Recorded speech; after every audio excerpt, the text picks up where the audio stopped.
Since here in Japan it's sakura season, I thought it would be cool to show you how they look like on streets far from the most popular parks and viewing places. And while I do it, I thought it would be cool to talk a little about it. Well, the most popular question from people who want to come to Japan is when exactly they should come to see the sakura when it's the prettiest. Unfortunately, this question doesn't have a straight answer. Depending on the temperature of that year and even on which Japan region we're talking about, they can bloom earlier or later than usual. That being said, according to a friend who's a tour travel agent, if we're talking about Tokyo, he recommends coming in the second half of March, no later than the 24th.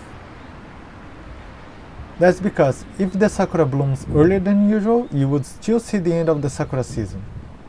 And if it blooms later than usual, if you come on or a little before March 24th and stay in Japan for 2 or 3 weeks, you would still get to see the beginning of the sakura season. That's his recommendation.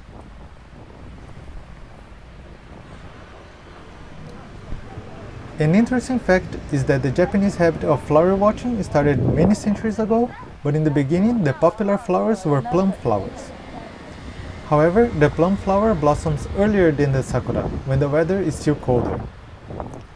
So it makes flower watching outside a difficult activity. Since the sakura blooms when it's a little bit warmer, it makes it possible to make picnics outside while watching them, and that's what we call hanami. Still about the topic of plum flower, it looks like in the past Japanese people always automatically thought about plum flowers when they heard the word flower. Nowadays, most of them think about sakura. In my case, the first flower I think when hearing the word flower is rose. How about you? What kind of flower do you think about when you hear this word? Let me see your answer in the comment section. Well, if you like sakura, you probably don't like it as much as some other people. Since the sakura blooms according to the temperature, it comes as a wave that starts way south and moves north.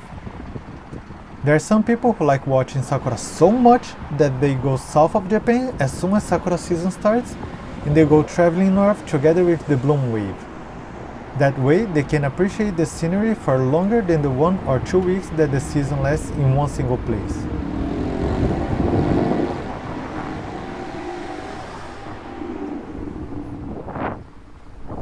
Well, these were some of the sakura information I thought would be interesting to tell.